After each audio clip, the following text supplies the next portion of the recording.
Our financial friend JB Bryan is back with us with some age-based investing. I'm not liking the way this is going. Hey, JB, good to see you. And you're very young at heart. It's the gray beard. That does it every time. Right. Let's talk about this. There is a way to look at your investing depending on your age, right? You're right. And I know that you remember, because when I started in financial services, there was a big emphasis of, if you want to know how much money of your, what percentage of your portfolio, I should say, would be in equities or stocks, you would take 100, subtract out your age. So if you were 30 years old, remember that little rule? Yeah. That was during the Coolidge administration. That's right. That's that. it. Yeah. You were 30 years old. Then you would there was 70% of it would actually be in stock mutual funds or individual stocks, whatever your preference is. And that's still appreciated. But as you and Cheryl were talking about earlier, people are living longer. People expect to live longer. So now we're at 120. A lot of financial professionals were thinking that maybe increase your percentage if you're comfortable with it. So if you were 30, then you would move up to 80% to consider for equities and 20% into your cash and fixed income. So by doing these things, we really bring into question, is that really significant when people that are young could actually have a higher risk diversity? They might not really want risk. We assume that because they're young, they do have a higher risk score. So we've brought technology into the industry a lot more, so we can actually calculate, regardless of your age, we're estimating what your real risk score, what your risk tolerance is. So even if you're young, but you don't like the volatility that may come with the stock market,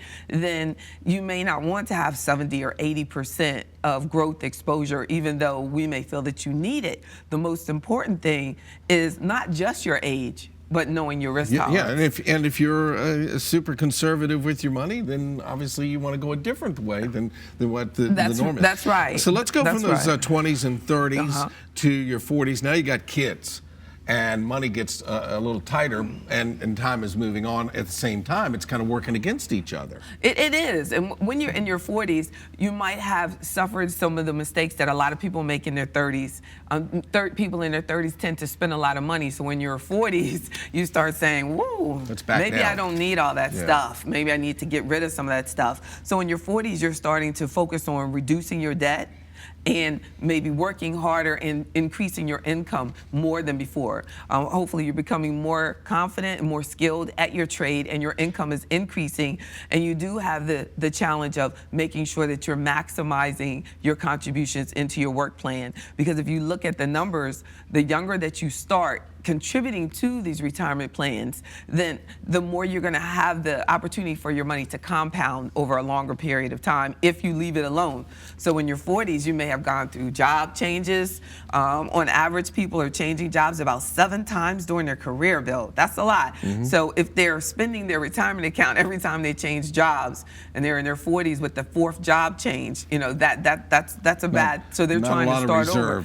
That's right. To deal with. Right. All right, now we're moving into our 50s. Those kids we were talking about are in college. We're not quite grinding as much as we were. The grinder, they get in there and do all of that work. We're kind of slowing down a little bit. You might be, or you might be really picking it up. Now, I look forward to that stage in my life. Me too. Because you'll have 5 jobs by then.